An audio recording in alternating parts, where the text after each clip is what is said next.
What if the most vulnerable moment of your life was interrupted by the one person you never wanted to see again? For Dr. Clara Bellamy, a university professor on the verge of welcoming her first child, that nightmare became a reality. As a sudden life-threatening complication throws her into an emergency C-section, she opens her eyes to a chilling sight. The surgeon holding the scalpel, the man in charge of her and her baby's fate, is Dr. Simon Vance, her ex-husband, the man whose ambition and betrayal shattered her world years ago. What follows isn't just a medical procedure. It's a tense, emotional collision of past and present, where a single decision could mean life, death, or a forgiveness she never thought possible. Stay with us for a story of heartbreak, power, and the incredible act of redemption that no one saw coming. The late September light, golden and thick like honey, streamed through the large bay window of their Chicago brownstone.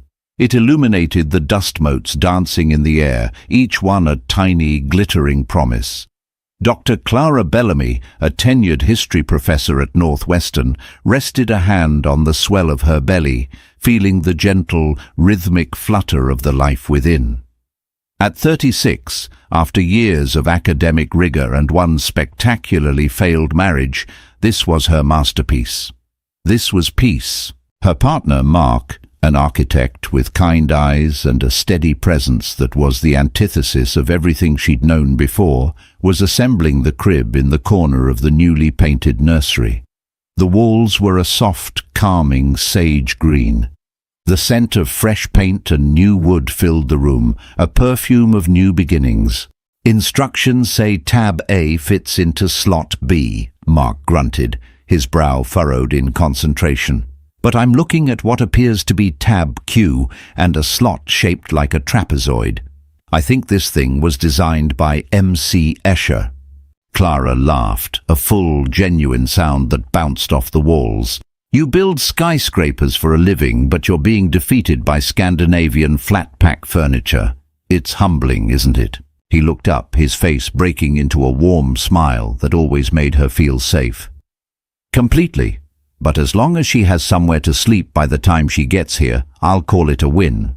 He gestured with a wooden dowel. "How are you two feeling?" "We're feeling content," Clara said, rubbing her stomach. "She's a little quiet today, probably exhausted from all the kicking practice she did last night on my bladder." This was their life, a quiet symphony of domesticity and gentle humor. It was a world away from the life she used to live. The old life was a high-stakes opera, full of dramatic crescendos and devastating silences, all orchestrated by one man, Dr. Simon Vance, her ex-husband, a brilliant, ambitious surgeon whose charisma was as sharp as his scalpel and whose capacity for emotional cruelty had nearly broken her. The betrayal hadn't been a simple affair. It was a slow, corrosive neglect, a constant prioritizing of his God-complex career over the simple, sacred vows of their marriage. He had hollowed her out, leaving an empty space where her trust and self-worth used to be.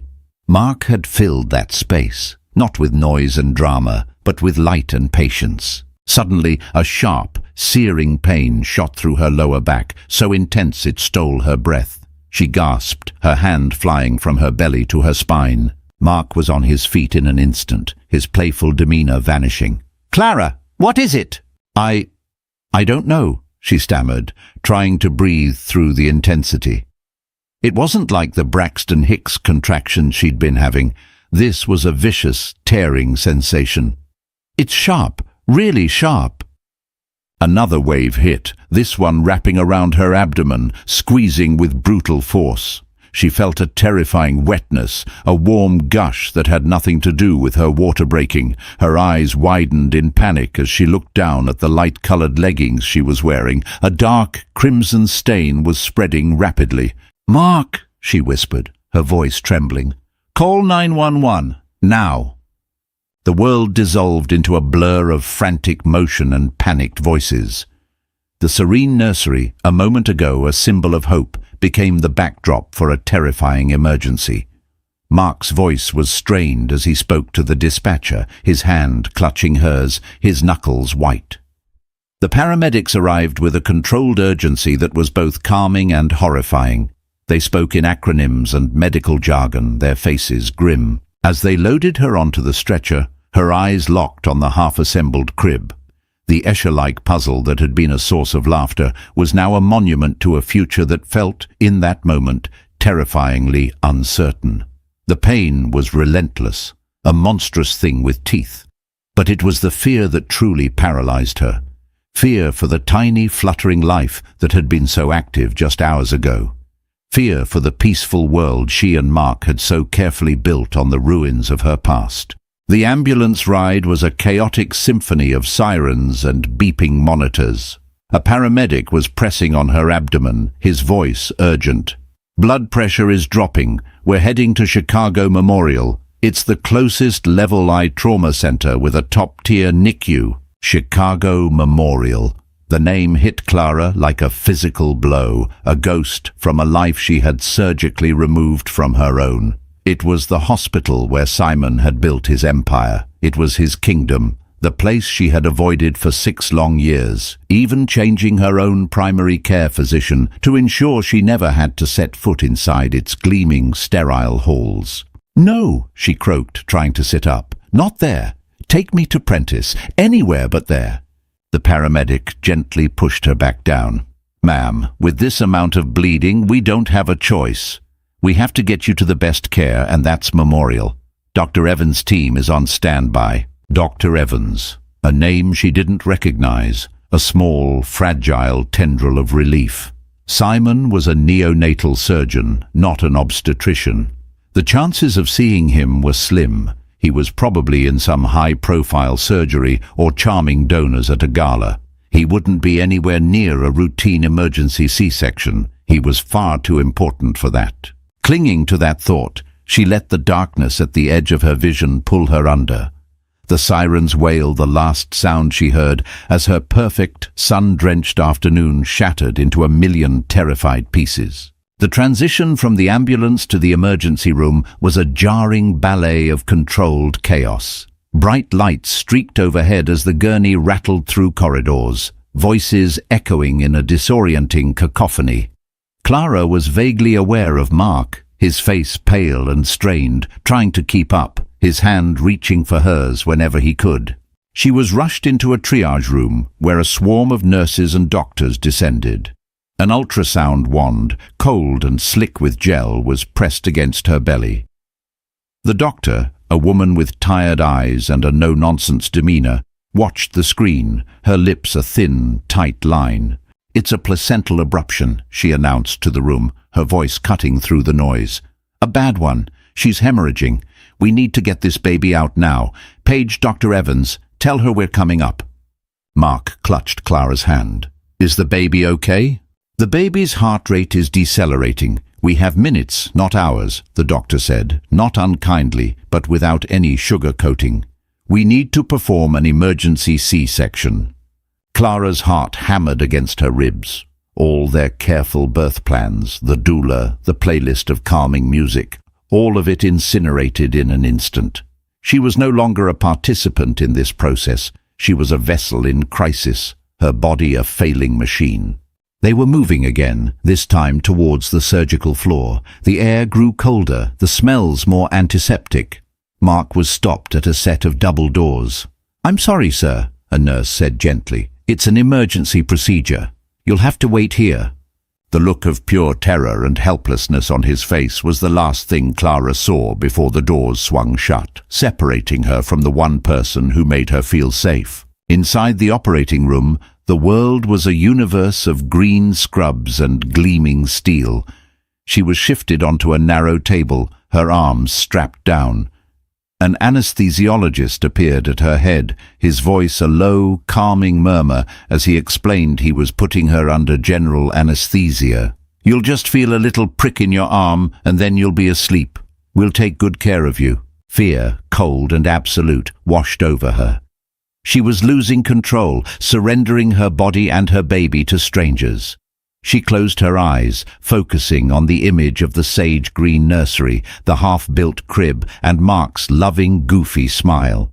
"Please," she whispered to no one in particular, Please save my baby." The prick in her arm was sharp, followed by a spreading coldness. The bright lights above her began to blur, their edges softening and swirling. The voices around her faded, stretching and distorting as if coming from underwater. She was sinking, falling away into a dreamless void.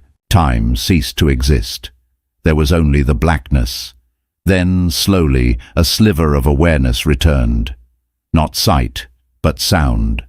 Muffled voices, urgent and sharp, the rhythmic beeping of a machine. A strange sense of pressure on her abdomen. She tried to open her eyes, but her lids were impossibly heavy. Or, "Can't get the bleeding under control, I need more clamps." The voice was distant, professional. "Heart rate is still dropping, we're losing her." Another voice, female. Through the fog of anesthesia, a new voice cut through, one that struck a chord of primal recognition deep within her soul. It was a voice she hadn't heard in 6 years, but one that was etched into her memory, a voice that had once whispered promises in the dark and later delivered devastating, clinical excuses. "What's the situation here?" The voice was calm, authoritative, radiating an unnerving confidence that commanded the entire room. "Dr. Vance," the first doctor said, his tone a mixture of relief and deference.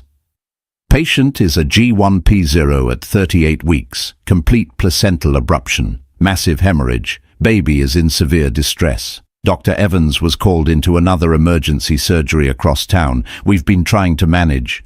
"No, it can't be." Clara's mind screamed, but no sound came out. She fought against the crushing weight of the anesthesia, forcing her eyelids to flutter. The world swam into a blurry, distorted view. She could see green shapes, the blinding glare of the surgical light. And then, a figure moved into her line of sight, standing over her. He was wearing a surgical mask and cap, but there was no mistaking the eyes. They were the color of a stormy sea, intense and piercing, the same eyes that had once looked at her with feigned adoration and later with cold indifference. It was Simon. Panic, so profound it was like drowning, seized her. This was her worst nightmare made manifest, the ultimate power imbalance. She was naked, unconscious, her body literally open on a table, and the man who had systematically dismantled her heart was now holding her life and the life of her child in his hands. He seemed to feel her gaze, his eyes flickering down to meet hers for a fraction of a second. There was no recognition in them. Or if there was, he masked it with an ironclad professionalism. His focus was absolute. "Forget the bleeding for a second. Get that baby out." "Now," Simon commanded. "Give me the scalpel. I'm taking over." He moved with a fluid, terrifying grace. The room, which had felt on the edge of panic, snapped into a new rhythm, orchestrated by his presence. He was in complete control. Clara felt a new series of tugs and pressures. Simon's voice was a low, constant stream of commands. "Suction, more lap pads. What's the baby's heart rate?" "It's bottoming out, doctor, 50 beats per minute." "I'm almost there," Simon muttered, his focus absolute. Clara's consciousness was fading again, the drugs pulling her back under. But before she slipped away, she heard it. A sound that cut through the fear, the drugs, the beeping machines. A tiny, fragile, sputtering cry. Her baby, her daughter, she was alive! And the man who had saved her was the one man she had prayed she would never see again. The ghost of her past had returned, not as a memory, but as a savior, and she had no idea if she or her new life with Mark would survive the collision 6 years earlier. The rain had been relentless that night, lashing against the windows of their sleek, minimalist apartment overlooking Lake Michigan. It was their 4th anniversary. Clara had spent the afternoon cooking Simon's favorite meal, a complex osso buco that took hours to prepare. The table was set with their wedding china, candles casting a soft, hopeful glow. She wore the dress he'd bought her in Florence, a slip of dark blue silk. She waited. At 8 p.m., a text. "Surgery running late. Start without me." At 10 p.m., another. "Complications. This is a big one. Don't wait up." At 1 a.m., he finally came home. He didn't seem to notice the candles, now melted down to waxy puddles, or the untouched plates of cold food. He was buzzing, high on adrenaline and triumph. "You should have seen it, Clara," he'd said, stripping off his scrubs, his eyes alight with a fervor she rarely saw directed at her anymore. An in utero cardiac intervention on a 26-week fetus. Nobody in the Midwest has ever successfully performed it. We published the preliminary data tonight. The board is already talking about naming the new surgical wing after me. He was glowing with the light of his own brilliance, utterly oblivious to the quiet darkness that had enveloped their home. "Happy anniversary, Simon," she'd said, her voice flat. He had the grace to look momentarily abashed. He ran a hand through his perfectly styled dark hair. "Oh God, Clara, I am so sorry. It completely slipped my mind. This surgery, it was monumental." "Everything you do is monumental," she'd replied, the bitterness she'd been swallowing for months finally rising like bile. "Our life, our marriage, that's just the boring stuff that happens between your monumental achievements." The fight that followed was the final, fatal tear in an already frayed fabric. It wasn't about the forgotten anniversary, it was about the 1,000 other cuts, the missed birthdays, the cancelled vacations, the way he would look at her, a respected academic in her own right, as if she were a charming but ultimately trivial distraction from his real work, the work of being a god. The betrayal wasn't in another woman's bed, it was in the operating theatre, on the pages of medical journals, in the adoring eyes of his residents. He had pledged his life to her, but he was having a passionate, all-consuming affair with his own ambition. 2 months later, she moved out. The divorce was ruthlessly efficient, just another procedure for him to complete. Now, waking up in the recovery room of Chicago Memorial, the memory felt as raw as the fresh, burning incision across her abdomen. A low groan escaped her lips. "Clara? Honey, I'm here." Mark's voice. He was sitting by the bed, his face etched with worry, his hand instantly finding hers. "The baby?" she rasped, her throat dry. "She's okay," he said, his voice thick with emotion. She's tiny, but she's a fighter. They took her to the NICU. A girl, Clara. We have a daughter." Tears of relief streamed down Clara's temples. A daughter. Through the haze of pain and memory, a fierce, protective love bloomed in her chest. "What happened?" she asked, her eyes fluttering open. The room was dim, quiet. Mark hesitated, his grip tightening on her hand. "You lost a lot of blood. They said it was very close. For both of you. They had to call in a specialist." He paused, choosing his words carefully. "The head of neonatal surgery." Clara's blood ran cold. "Simon, it wasn't a question." Mark nodded, his jaw tight. He took over. "They said he saved her life, Clara. He saved your life." The words were impossible to process. The man who had destroyed her world had just saved everything that mattered in her new one.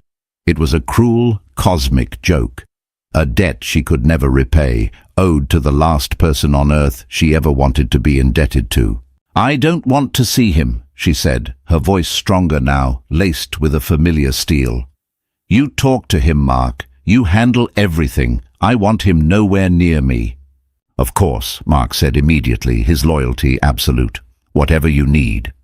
But they both knew it wasn't that simple. Their daughter was in the neonatal intensive care unit, and Dr. Simon Vance was its king. Later that afternoon, a nurse wheeled Clara, groggy and sore, to the NICU. The unit was a surreal world of hushed tones, dim lighting, and the soft, constant symphony of monitors. And there, in a small, clear incubator, was the tiniest human she had ever seen, their daughter. She had a wisp of dark hair, a perfect miniature nose, and her tiny chest rose and fell with the help of a ventilator. Clara's breath caught in her throat. She was overwhelmed by a love so powerful it physically hurt. A shadow fell over the incubator. "Her name is Lily," Mark said, his voice tense. He had stood up, placing himself protectively between Clara's wheelchair and the newcomer. Simon stood there, dressed not in scrubs, but in a perfectly tailored suit beneath a crisp white lab coat. He looked older, the lines around his eyes deeper, but he still radiated the same intimidating aura of brilliance and control. He didn't look at Clara. His entire focus was on the tiny baby in the incubator. "Her preliminary scans look good," he said, his voice the same clinical, detached tone she'd heard in the OR. "Lungs are underdeveloped, which is expected. We have her on surfactant and she's responding well. The primary concern right now is monitoring for any signs of HIE, hypoxic ischemic encephalopathy. Due to the initial distress, the next 72 hours are critical." He spoke directly to Mark, as if Clara wasn't even there. The power play was subtle but unmistakable. He was the expert. They were the grateful, ignorant parents. He was in control. "We'll do everything we can for her," Simon continued, finally allowing his gaze to shift. It swept past Clara, a brief, dismissive flicker, before landing on Mark. "I will be personally overseeing her care." He was marking his territory. He wasn't just the surgeon who had swooped in. He was making it clear he was in charge of their daughter's fate from this moment forward.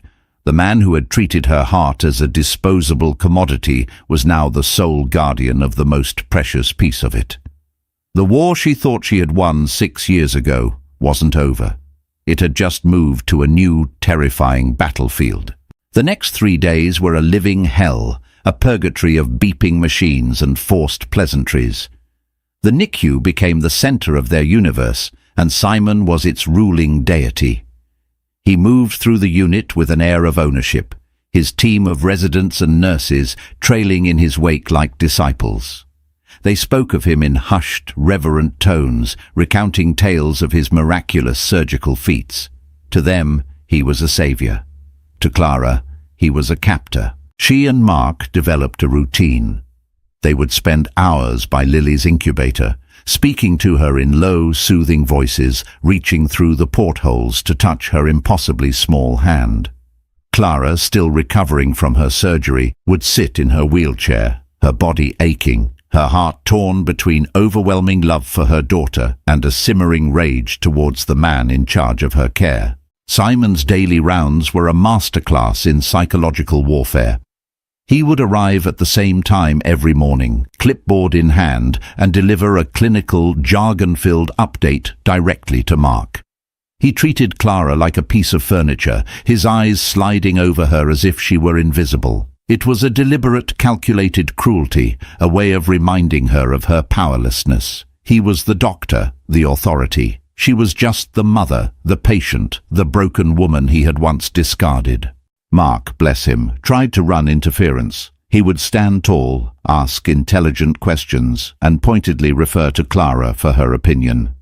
"Clara and I were wondering about her oxygen saturation levels," he would say, trying to draw her into the conversation. Simon would simply angle his body slightly, cutting her out of the circle, and answer Mark directly. "We're titrating her oxygen as needed. Her stats are stable for now." The power imbalance was suffocating. In the outside world, Clara was Dr. Bellamy, a woman who commanded lecture halls and published scholarly articles. In this sterile, fluorescent-lit world, she was nothing. Her past with Simon gave him an arsenal of unsaid things, a history he could leverage with a single dismissive glance. He knew her vulnerabilities, her fears, and he was subtly pressing on every one of them. On the 3rd day, the tension reached a breaking point. Dr. Anya Sharma, a kind-faced neonatologist on Simon's team, was checking Lily's vitals. Unlike the others, she spoke to Clara directly, with warmth and empathy. "She's a little fighter, your Lily," Dr. Sharma said, smiling. "She's responding to the treatment even better than we'd hoped." "Thank you, Dr. Sharma. We appreciate you," Clara said, a wave of gratitude washing over her. Just then Simon appeared for his rounds. He overheard the exchange, and a flicker of something unreadable crossed his face. He began his usual clinical monologue, but this time Mark interrupted him. "Dr. Vance, Clara was just saying—" Simon held up a hand, a gesture of absolute authority that silenced Mark instantly. "What I am about to say is critical, and I need your undivided attention," he said, his voice sharp. He then launched into a complex explanation of a new potential complication, a minor heart murmur they were monitoring. He used dense medical terminology, his explanations clearly aimed at intimidating rather than informing. Clara felt a hot surge of anger. This wasn't about their daughter's care anymore. It was a performance. It was about him reasserting his dominance. When he finished, there was a heavy silence. He looked at Mark, expecting acquiescence. But it was Clara who spoke. Her voice was quiet, but it cut through the air like a razor. "Explain it again," she said. Simon's head snapped towards her. It was the first time she had directly challenged him. "I'm sorry." "Explain it again," she repeated, her gaze unflinching. "But this time, use layman's terms. Explain it to me as if I am not an inconvenience, but the mother of the patient whose life you hold in your hands. Explain it to me, Simon." Using his first name was a deliberate shot, a reminder that before he was a god in a white coat, he was a man who had shared her bed and broken her vows. The air in the small space crackled with tension. The junior doctors and nurses standing nearby froze, their eyes wide. No one spoke to Dr. Vance like that. Simon's stormy eyes locked onto hers. The professional mask slipped for a second, revealing a flash of the arrogant, wounded man she knew so well. He was furious. She had challenged his authority in front of his audience. He took a slow, deliberate breath, his jaw clenching. He was weighing his options: dismiss her and look like a bully, or acquiesce and lose a fraction of his power. "The murmur," he began, his voice clipped and tight, his eyes still boring into hers, "indicates a possible patent ductus arteriosus. It's a small vessel near the heart that is supposed to close after birth. In premature infants, it sometimes remains open. If it doesn't close on its own, it can strain the heart and lungs. We are monitoring it. If necessary, we can treat it with medication or, in rare cases, a minor procedure." He had explained it. He had yielded. It was a tiny victory, but it felt monumental. She had clawed back a sliver of control, reminding him, and herself, that she was not just a passive victim in this drama. He turned and strode away without another word, his entourage scrambling to follow. Mark let out a breath he didn't realize he'd been holding. He looked at Clara with awe. Wow.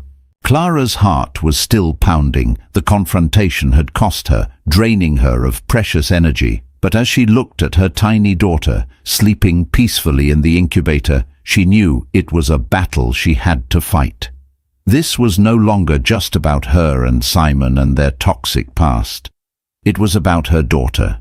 She would not allow Simon's ego to cast a shadow over Lily's first days of life.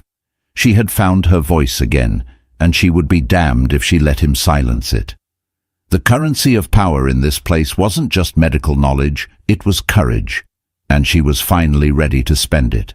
The confrontation, as small as it was, shifted the dynamic. Simon didn't become warm or friendly. That would have been a miracle beyond even his capabilities, but the deliberate, dismissive cruelty stopped.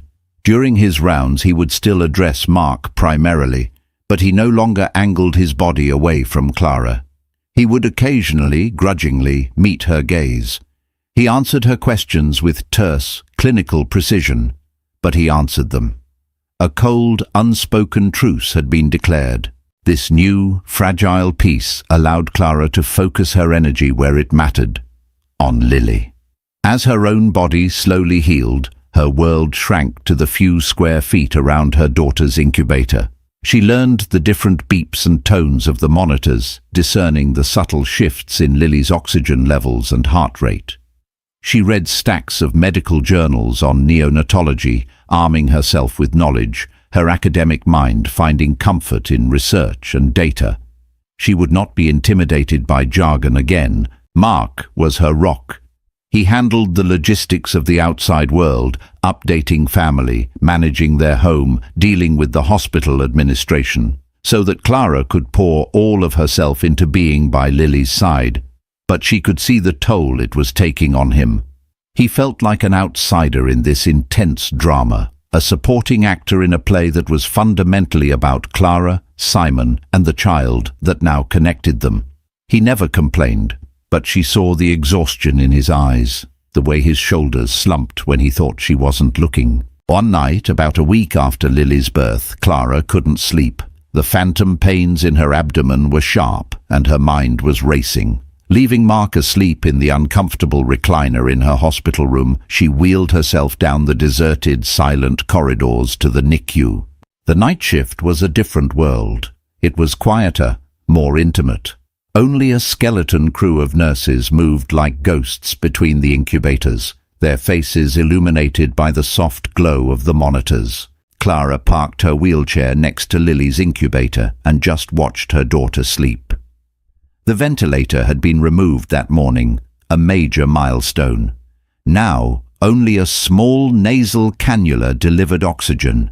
She was so small, so fragile, yet so resilient. "She has your fight." The voice came from the shadows behind her. Clara startled, her head whipping around. Simon was standing there, out of his suit and lab coat, dressed in simple grey scrubs. He looked exhausted, his hair disheveled. The armor of his authority was gone, and for the first time, he just looked like a tired man at the end of a long day. "You shouldn't be here," Clara said, her voice a low whisper. "Your rounds are in the morning." "Couldn't sleep," he said, moving to stand on the other side of the incubator. He wasn't looking at her, only at Lily. "I was reviewing her latest echocardiogram results. The PDA is starting to close on its own. The medication is working." "I read the report," Clara said coolly. "Dr. Sharma gave it to me this afternoon." A flicker of a smile touched his lips, so faint she almost missed it. "Of course you did, Dr. Bellamy, always doing the research." The casual use of her professional title without a hint of sarcasm caught her off guard. In the quiet of the night, with the beeping monitors as their only soundtrack, the tension between them seemed to have dissipated, replaced by a shared singular focus, the tiny child sleeping between them. They stood in silence for a long time, two people from different lives, bound by a history of pain and a present of fragile hope.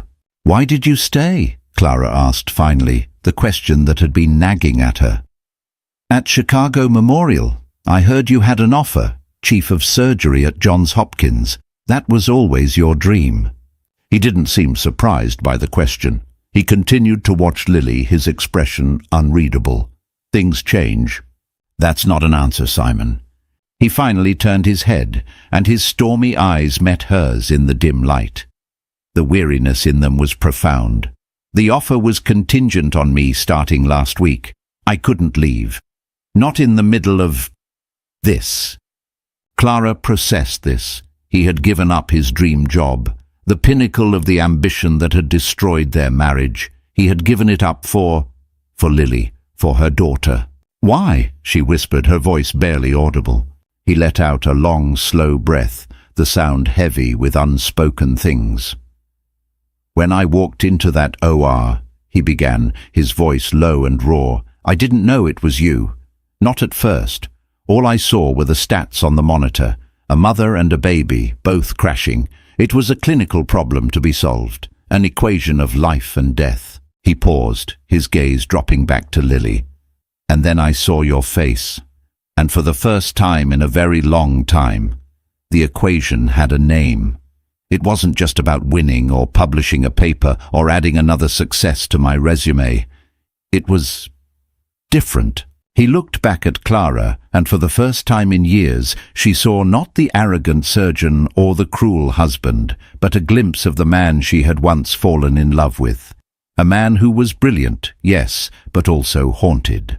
"I failed you, Clara," he said, his voice thick with a regret that felt genuine, stripped of all artifice. "I failed our marriage. I spent years building an empire of accomplishments, and I didn't realize until it was too late that I had built it on the ruins of my own home. I can't undo that, but I can make sure this little girl gets the best possible start. I owe her that. I owe you that." The confession hung in the air between them, more intimate and revealing than any conversation they'd had in a decade. It wasn't an apology designed to win her back or to absolve him of his sins. It was a simple, stark statement of fact, an acknowledgement of his failure. Clara felt the fortress of anger she had so carefully constructed around her heart begin to crumble, not with a crash, but with a slow, quiet erosion. She looked from this broken, tired man to her sleeping daughter, the child he had not only saved with his hands, but had now sacrificed his ambitions for. The world was not black and white. It was a landscape of infinite, painful shades of grey. Redemption, she was beginning to realize, wasn't a grand, dramatic gesture. It was a series of small, quiet choices. It was staying when it was easier to leave. It was choosing responsibility over glory. It was a tired surgeon, standing in the dark, watching over a child that wasn't his, trying to heal a wound that had nothing to do with a scalpel. Simon's confession in the quiet of the NICU didn't magically erase years of pain, but it did clear the air of its toxic charge.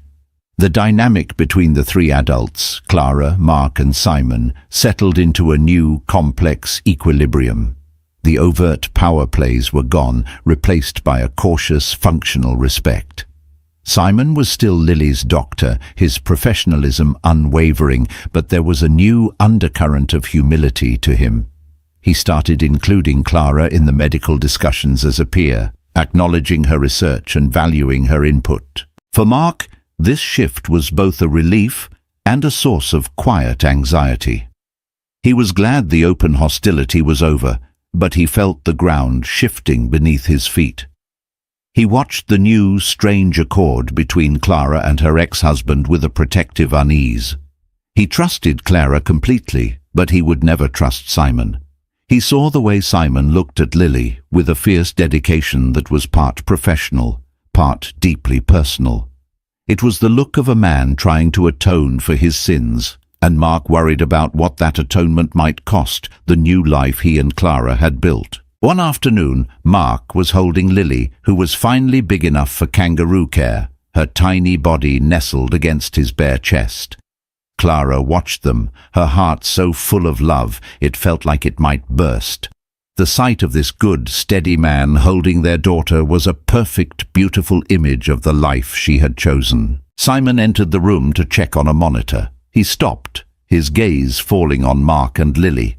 He didn't say a word, but the look on his face was a complex tapestry of emotions, professional satisfaction, a deep, aching sadness, and something that looked almost like envy. He saw the family he had thrown away, the simple, profound joy he had traded for accolades and prestige. He gave a curt nod and left, the silence he left behind thick with meaning. "He looks at her like he's trying to earn something back," Mark said quietly, his eyes not leaving Lily's sleeping face. "He is," Clara replied, her voice soft. "But it's not from me, Mark. It's from himself." She went to him, wrapping her arms around his shoulders, resting her cheek on the top of his head. "I love you," she whispered. "None of this changes that. You and Lily are my world. He's just a ghost who did a good thing." Mark leaned back into her embrace, his body relaxing. "I know," he said. "It's just hard to see a ghost every day." As Lily grew stronger, the conversations about her going home began. It was a joyful, terrifying prospect. The NICU, once a place of fear, had become a safe cocoon. Leaving its security felt like a leap of faith. On the day before Lily's scheduled discharge, Clara found herself alone with Simon, signing the final paperwork at the nurse's station. It was the first time they had been truly alone since that night in the NICU. "Thank you," Clara said, her voice clear and steady. The words felt inadequate, but they needed to be said. For everything, for saving her, for saving me, for staying. Simon finished signing a form before looking up at her. "There's no need to thank me," he said. "I was doing my job." "No," Clara insisted, meeting his gaze. "You did more than that. The man I used to know would have saved her, written a paper about it, and then flown to Johns Hopkins without a second thought. He wouldn't have stayed." Simon put the pen down, leaning back against the counter. He looked tired, but at peace. The man you used to know was an idiot. He thought legacy was something you build out of bricks and mortar, out of awards and titles. He didn't realize it's built in moments like this, quiet moments. His eyes flickered towards Lily's room. That's a real legacy. There was a long silence, filled with the weight of everything unsaid, everything that could never be taken back. "I forgive you, Simon," Clara said. The words came out surprisingly easily, as if they had been waiting just beneath the surface, needing only the right moment to be released. It wasn't a forgiveness that absolved him or erased the past. It wasn't an invitation back into her life. It was something for her. It was the letting go of a heavy, useless weight she had been carrying for 6 long years. It was the final act of closing a door, not with a slam, but with a quiet, decisive click. For the first time, Simon's composure broke. His eyes welled with tears, and he had to look away, his throat working. He cleared it, turning back to her with a look of profound, humbled gratitude. "Thank you, Clara," he whispered. It was a strange, bittersweet moment of closure, a final, peaceful end to the opera of their shared past. They were no longer the warring ex-spouses, the doctor and the patient, the hero and the victim. They were just 2 people, bound by a shared history and a tiny, miraculous girl who had finally found a way to stand on the same piece of ground without it being a battlefield. The next day, Clara and Mark walked out of the main entrance of Chicago Memorial, leaving the ghost of her past behind in its halls. Clara carried their daughter, a tiny, perfect bundle wrapped in a soft pink blanket. The autumn air was crisp and clean, and the sun was bright. As Mark held the car door open, Clara paused and looked back at the imposing glass and steel building. It was no longer a monument to her pain. It was just a hospital, a place where her daughter's life had begun. She got into the car, buckling Lily safely into her car seat. She looked at Mark, his face radiant with happiness, and then at her daughter, who was blinking up at the new, bright world. Her 2 lives, the one that had been destroyed and the one she had so carefully rebuilt, had collided in the most dramatic way imaginable. But they had survived. They were whole. They were going home. The brownstone, once a place of frantic terror, was now a sanctuary of quiet wonder. The sage-green nursery, with its finally assembled crib, was no longer a room of anxious potential, but one of fulfilled promise.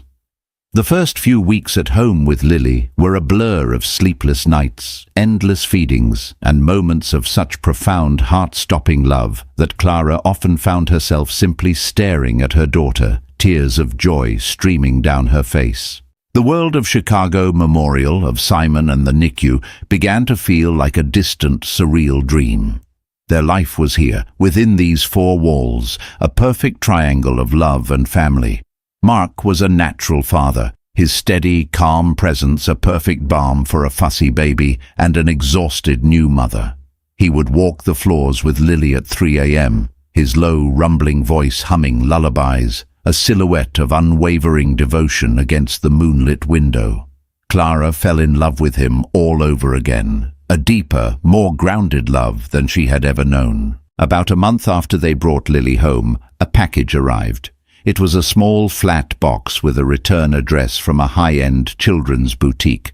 There was no note inside, only a beautiful sterling silver rattle intricately engraved with a single flower, a lily.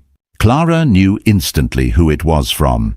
Her first instinct was a prickle of annoyance, a feeling that he was overstepping, trying to insert himself into a life where he no longer belonged. But as she held the cool, heavy silver in her hand, she saw it for what it was. Not an intrusion, but a quiet, final gesture. A goodbye. She didn't tell Mark about it. Not out of secrecy, but because it felt like a private, final piece of correspondence between her and her past. The rattle belonged to an old story, and their story now was about moving forward. She placed it in Lily's memory box, a memento of the man whose complex, flawed humanity had, against all odds, given their family its beginning. Life found its new rhythm. Clara eventually returned to her work at the university, finding a new perspective in her lectures on social movements and power dynamics. She had lived through her own personal drama of power, vulnerability, and the reclamation of self, and it informed her teaching with a new depth of empathy. One rainy spring afternoon, nearly a year later, Clara was pushing Lily in a stroller through Lincoln Park. Lily, now a bubbly, curious toddler with a mop of dark hair and her father's kind eyes, pointed at a squirrel, babbling with excitement. As Clara bent down to adjust Lily's hat, she heard a familiar voice nearby.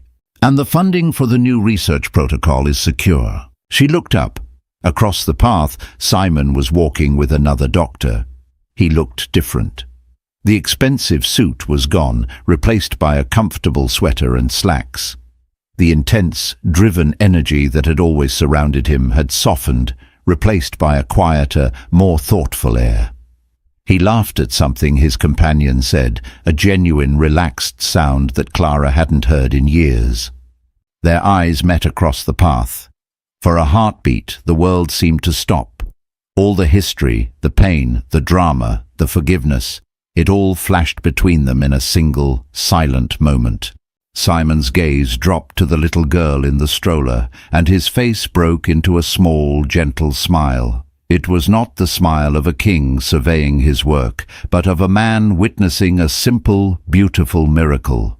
He gave Clara a single, respectful nod, a gesture of acknowledgement, of closure, of peace.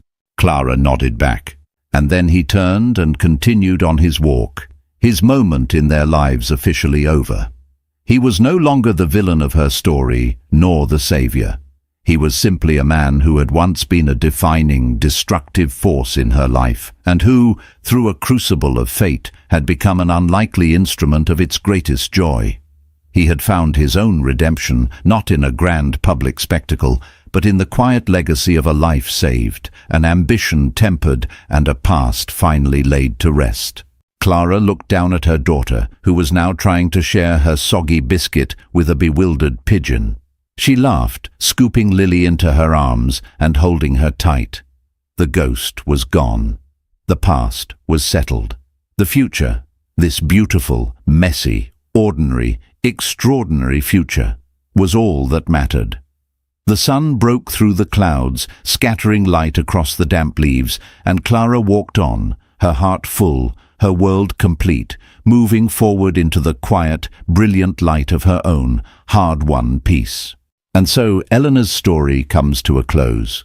It's a powerful reminder that our deepest wounds often come from those we once loved, but also that redemption can be found in the most unexpected places.